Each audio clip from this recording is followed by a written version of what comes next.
আসসালামু আলাইকুম রহমতুল্লাহি ওবরকাতুহু। সম্মানিত দর্শক, ত্রয়োদশ জাতীয় সংসদ নির্বাচনের দিনক্ষণ যত এগিয়ে আসছে, নিষিদ্ধ ঘোষিত আওয়ামী লীগ বা যাদের রাজনৈতিক কার্যক্রম নিষিদ্ধ করা হয়নি, স্থগিত করা হয়েছে এবং ছাত্রলীগকে নিষিদ্ধ করা হয়েছে, তাদের তৎপরতা দেশের মধ্যে ভয়াবহ রকম বেড়ে যাচ্ছে। অনেকটা গেরিলা কায়দায়, অনেকটা জঙ্গি কায়দায়, কিংবা যাকে বলা হয়, যেটাকে আমরা ঝটিকা মিছিল বলি, এবং অদ্ভুত অদ্ভুত সব কাণ্ড তারা করে যাচ্ছে এই ঢাকা রাজপথে। তো সেই রাজপথে তাদের যে ঝটিকা মিছিল, যেটা ইতিপূর্বে কখনো বিএনপি বা জামাত, আওয়ামী লীগ জমানাতে তারা চেষ্টা করেও ঠিক এইরকমভাবে করতে পারেনি। যেমন প্রথম দিকে তারা যেভাবে মিছিল করত, তো মিছিল করতে গিয়ে তারা ভয় পেতেন, মুখ ঢেকে রাখতেন, তারপরে দৌড়ে দৌড়ে মিছিল করতেন, ছবি তুলে আবার পালিয়ে যেতেন। দ্বিতীয় স্তরে যখন এই মিছিলগুলো হচ্ছিল, তখন তাদেরকে ধরার জন্য সেই বিভিন্ন রাজনৈতিক দলের বিএনপি, জামাত, এনসিপি, তাদের নেতৃবৃন্দ সাধারণ জনগণদেরকে নিয়ে তাদেরকে ধাওয়া দিত এবং ২-৪ জনকে ধরে আচ্ছা মতো পিটুনি দিত। পিটুনি দেওয়ার পরে সেগুলো আবার ভাইরাল করা হতো। এতে করে মনে করা হতো যে আওয়ামী লীগের তৎপরতা হয়তো বন্ধ হয়ে যাবে। কিন্তু এগুলো সব বুমেরাং হয়ে গেল। বুমেরাং হয়ে তারা, দেখা গেল আওয়ামী লীগের যারা লোকজন, তারা শক্তিমত্তা অর্জন করলো এবং মিছিলে যারা অংশগ্রহণ করছে তাদের সাহস শক্তি বাড়লো, সংখ্যা বাড়লো, এবং সবচেয়ে বড় ব্যাপারটা হলো কয়েকটি ক্ষেত্রে তারা পুলিশের হাত থেকে, মানে এত তাদের সংখ্যা বড় হয়ে গেল যে ওই মব করে আগে যেভাবে তাদেরকে দমন করা যেত, তো সেটা হলো না। ফলে রাষ্ট্রের পক্ষ থেকে পুলিশকে বাধ্য করা হলো যে এখন যে এলাকাতে আওয়ামী লীগের লোকজন মিছিল করবে সে এলাকার ওসির খবর আছে এবং যেভাবে হোক আওয়ামী লীগের লোকজন ধরতে হবে। তো এতে করে পুলিশ তার চাকরি বাঁচানোর জন্য, মিছিল হোক বা না হোক, তাকে নিয়মিতভাবে এই আওয়ামী লীগের লোকজন গ্রেপ্তার করতে হচ্ছে এবং দেখাতে হচ্ছে।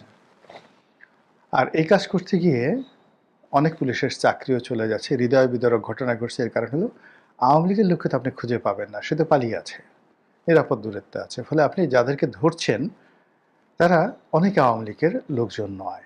তো এমনি কাউকে মাদকের কথা বলে, কাউকে আওয়ামী লীগের কথা বলে, কাউকে সন্ত্রাসের কথা বলে সারা বাংলাদেশে এই যে গ্রেপ্তার অভিযান চলছে, এ সকল গ্রেপ্তার অভিযানে প্রায়ই পুলিশের যারা কর্তারা তারা বিপদে পড়ছেন।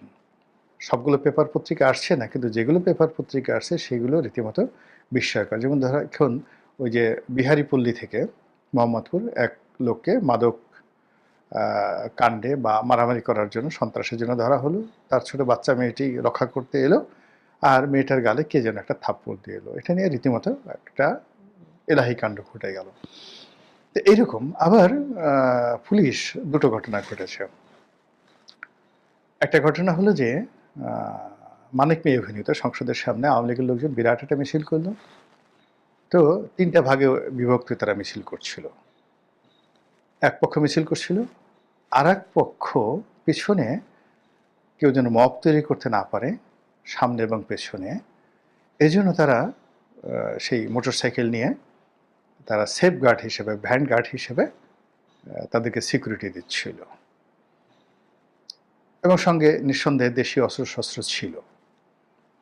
আরেকটি পক্ষ একেবারে চিলের মতো ছো মেরে পুলিশের হাত থেকে যেন আওয়ামী লীগের লোকজনকে ধরা পড়ে তাকে ছিনিয়ে নেওয়া যায় সেইভাবে তারা ওত পেতেছিল, যেটা পুলিশ স্বপ্নেও কল্পনা করেনি। তো মানিক মিয়া অভিনীত এইভাবে মব হলো না, কিন্তু পুলিশ কয়েকজনকে ধরে ফেললো। আর তাদের উপর রীতিমতো বাজ পাখি বা চিল বা ঈগল পাখি যেভাবে ছো মারে, ওইভাবে মোটর সাইকেলে এসে একদল দঙ্গল আওয়ামী লীগ বা ছাত্রলীগের, নিষিদ্ধ ছাত্রলীগের কর্মীরা পুলিশের হাত থেকে উদ্ধার করে নিয়ে গেল। পুলিশ রীতিমতো বেকুব, এটা কি ধরনের কথা? এভাবে হয়? মানে মন্ত্রী খুব ক্ষেপে গেলেন, আইজি সাহেবও ক্ষেপে গেলেন, কিন্তু পরবর্তীতে এই ধরনের ঘটনা আর দ্বিতীয়বার ঘটেনি। মানে পুলিশ ওইভাবে মিছিল থেকে কাউকে গ্রেপ্তার করার চেষ্টা করেনি, আর ওইভাবে ছিনিয়ে নেওয়ার মতো ঘটনা ঘটেনি। তা বুঝতে পারেন ব্যাপারটা এখানে কাদের জয় হলো। আরেকটি ঘটনা ভীষণ রকম আতঙ্ক তৈরি করেছে, এবং এটা বলা হচ্ছে সন্ত্রাসী কাণ্ড, কিন্তু এর সঙ্গে যে নিষিদ্ধ ঘোষিত ছাত্রলীগ বা আওয়ামী লীগ জড়িত নয়, এটা আমি বুকে হাত দিয়ে বলতে পারবো না, আমার সন্দেহ হচ্ছে। এই জন্য পুলিশ যে ভয় পেয়ে গেছে মোহাম্মদপুরে, সেটা হলো 999-এ পুলিশকে টেলিফোন করে একটা টহল গ্রুপকে নেওয়া হয়েছে নিরাপদ জায়গাতে, এবং সেখানে নিয়ে পুলিশের উপর আক্রমণ করা হয়েছে। হতে পারে এটা কোনো ছিনতাইকারী গ্রুপ, সন্ত্রাসী গ্রুপ, অথবা ওই এলাকার পুলিশ কোনো রাজনৈতিক, মোহাম্মদপুর এলাকাতে রাজনৈতিক তৎপরতা দেখিয়েছে আওয়ামী লীগ বা ছাত্রলীগ, তাদের উপর হয়তো পুলিশ শক্তি প্রয়োগ করার চেষ্টা করেছে, বাড়ি বাড়ি আক্রমণ করার চেষ্টা করেছে। ওটার জন্য পুলিশের উপর এমন একটা আক্রমণ করা হলো যেটি সারা বাংলাদেশে রীতিমতো পুলিশের মধ্যে নতুন করে আতঙ্ক তৈরি করে ফেলেছে। এইগুলো দেশের অবস্থা। নির্বাচন যত ঘনিয়ে আসছে, এই দেশের মধ্যে এই কাজগুলো একের পর এক ঘটানো হচ্ছে। তো কাজে আমরা নিশ্চিত যে শেখ হাসিনা, এস আলম বা জেলখানার মধ্যে যে সকল ধনকুবেরা রয়েছেন, তারা এখানে যথেষ্ট বিনিয়োগ করছেন আওয়ামী লীগকে এভাবে একটি মানে জঙ্গি অবস্থায় পৌঁছে দেওয়ার জন্য, এবং আওয়ামী লীগের যারা প্রতিপক্ষ তাদের মনে ভয় তৈরি করার জন্য। এই গেল একটা। অন্যদিকে অস্ত্র ধরা পড়ছে, এবং বিভিন্ন মাধ্যম থেকে, গোয়েন্দা সূত্র থেকে যেটা বলা হচ্ছে যে আমাদের যে সীমান্ত, ভারত সীমান্ত তো এখন বন্ধ, তবে মায়ানমার সীমান্ত দিয়ে প্রচুর অস্ত্র দেশের মধ্যে ঢুকছে। কেউ বলার চেষ্টা করছে যে এটা অস্ত্র চোরাচালানের একটা গোল্ডেন রুট হয়ে পড়েছে, এবং এই অস্ত্র থাইল্যান্ড থেকে, চীন থেকে, বিভিন্ন জায়গাতে এসে এটা ভারতে ঢুকে যাচ্ছে, বাংলাদেশের মধ্যে থেকে যাচ্ছে, বা অন্য কোনো তৃতীয় দেশে চলে যেতে পারছে, হোয়াট এভার মেবি, বাট এটা অস্ত্র চোরাচালানির একটা গোল্ডেন রুট হয়ে পড়েছে। এমনি গত 14 মাস ধরে মায়ানমার থেকে অবাধে গরু আসছে, অন্যান্য চোরাচালানি পণ্য আসছে, ইয়াবা আসছে, আর অস্ত্র আগেও আসতো, কিন্তু এখন এটি সীমাহীন অস্ত্র এবং গোলা বারুদ। এবং এত সব মানে যাকে বলা হয় হাই এন্ডের অস্ত্র আসছে, যেগুলো আমাদের আইনশৃঙ্খলা রক্ষাকারী বাহিনীর হাতেও নেই। কেউ বলার চেষ্টা করছে যে এ সকল অস্ত্র দিয়ে একটা গেরিলা যুদ্ধ করার জন্য একটি অশুভ শক্তি, পঞ্চম বাহিনী দেশবিরোধী তৎপরতায় লিপ্ত। কেউ স্বভাবসুলভভাবে এই কাজের জন্য আওয়ামী লীগকে দায়ী করছে, কেউ এটাকে মার্কিন ডিপ স্টেটের পলিসির কথা বলা হচ্ছে, কেউ এটাকে রোহিঙ্গাদের কাণ্ড হিসেবে বলার চেষ্টা করছে, হোয়াট এভার মেবি, কিন্তু ঘটনা তো সত্য। এবং এই কারণে কি হলো, পুরো কক্সবাজার, টেকনাফ, উখিয়া থেকে শুরু করে এই এলাকার বিস্তীর্ণ অঞ্চলের মানুষের জীবনযাত্রা রীতিমতো হারাম হয়ে গেছে। আচ্ছা, এই ঘটনা যখন ঘটছে, তখন আমাদের রাজধানীর নিরাপত্তা ব্যবস্থা, জনজীবনের স্বাভাবিক নিরাপত্তা বোধ এবং রাজনীতিবিদদের মধ্যে যে আতঙ্ক তুঙ্গে গিয়ে পৌঁছে গেছে। এই যখন দেশের অবস্থা, তখন দেশের বাইরে, বিশেষ করে ইউরোপে এবং আমেরিকাতে আওয়ামী লীগের যে তৎপরতা, এটি রীতিমতো কপালে চোখ ওঠার মতো। আওয়ামী লীগের কতগুলো পরিচিত মুখ রয়েছে যারা সোশ্যাল সামাজিক মাধ্যমে এসে খুব গালাগাল করেন। এদের মানে গালাগাল আগে তারা সোশ্যাল মাধ্যমে করতো, এখন তারা গিয়ে অনেকটা মাস্তানের মতো করে ইচ্ছামতো প্যারিসে চলে যাচ্ছেন, ইচ্ছামতো ইটালি চলে যাচ্ছেন, ইচ্ছামতো ইংল্যান্ডে চলে আসছেন, আবার আমেরিকাতে যাচ্ছেন। মানে আওয়ামী লীগ অন্তত কয়েকশো এরকম আন্তর্জাতিক মাস্তান তৈরি হয়েছে, দাউদ ইব্রাহিম তৈরি হয়েছে, ডন তৈরি হয়েছে, যারা আওয়ামী লীগের প্রতিপক্ষ, সেটা বিএনপি হোক, জামাত হোক, কিংবা সেটি ডক্টর মোহাম্মদ ইউনূসের লোকজন হোক, তাদেরকে ভয় দেখানোর জন্য এই গত 14 মাসে তারা যেভাবে একের পর এক কাণ্ড সেই ইউরোপ আমেরিকাতে ঘটাচ্ছে, কল্পনা করা যায় যে একজন উপদেষ্টা সে একটা অনুষ্ঠান করতে গেছে নিউ ইয়র্কের বাংলাদেশ কনসুলেট অফিসে। আপনারা জানেন যে বাংলাদেশের যে দূতাবাস সেটা হলো ওয়াশিংটনে, এবং ওখানে বড় বড় শহরগুলোতে, ছোট ছোট শহরগুলোতে সেখানে কাউন্সিলর আছে বা কনসুলেট অফিস আছে, যেগুলো সরাসরি দেখা যাচ্ছে কাউকে কনসাল জেনারেল নিয়োগ দেওয়া হয়, সে নিজে একটা অফিস মেনটেন করে। আর রাষ্ট্রীয় খায়েব যে উপদেষ্টা তার গাড়িতে আক্রমণ করলো, এবং সেখানে যারা সিকিউরিটিতে দায়িত্ব ছিলেন, কেউ বলছেন গাড়িতে মাহফুজ সাহেব ছিলেন, কেউ ছিলেন বলে যে না ছিলেন না, তিনি পিছনের দরজা দিয়ে চলে গেছেন, হোয়াট এভার মেবি, মানে রীতিমতো তছনছ করে দিচ্ছে আওয়ামী লীগ দেশের বাইরে। এবং এই যে কাজগুলো তারা করছে, এই কাজের পেছনে রয়ের মদত আছে। এই কাজের পেছনে সিবিআই তাদের মদত আছে। এই কর্মের পেছনে অজিত দোভাল এবং নরেন্দ্র মোদীর মদত আছে, ভারতের মদত আছে, দিল্লির চাণক্য নীতি আছে, এতে কোনো সন্দেহ নেই। তারা আওয়ামী লীগের পেছনে ইনভেস্ট করছে, আওয়ামী লীগ নিজে ইনভেস্ট করছে, ভারত ইনভেস্ট করছে। এই কথাগুলো আপনাকে বুঝতে হবে, বিশ্বাস করতে হবে, সেভাবে প্রস্তুতি নিতে হবে। আপনারা যারা জানেন যে কলকাতাতে তাদের এই মুহূর্তে কয়েক লাখ শীর্ষ নেতা কর্মী রয়েছে, যারা সেখানে রীতিমতো একটা বাজার বসিয়ে নিয়েছেন। এবং আপনারা জানেন যে আওয়ামী লীগ যেখানে যায় সেখানেই তারা রাজত্ব প্রতিষ্ঠা করে ফেলে। আমাকে একজন লোক বলতেছিলেন যে একটা সময় হেমায়েতুল্লাহ আরঙ্গ এবং কাদের সিদ্দিকী সাহেব তারা কলকাতাতে যখন ছিলেন ৭৫ পরবর্তী সময়, পুরো কলকাতার আন্ডারওয়ার্ল্ড তারা নিয়ন্ত্রণ করতেন। একটি অংশ, কলকাতার একটি অংশ হেমায়েতুল্লাহ আরঙ্গ নিয়ন্ত্রণ করতেন, অপর অংশটি কাদের সিদ্দিকী নিয়ন্ত্রণ করতেন। আরঙ্গ সাহেব মারা গেছেন, কাদের সিদ্দিকী জীবিত আছেন, এটা বদনাম হতে পারে, দুর্নাম হতে পারে, বাট এটাই সত্য।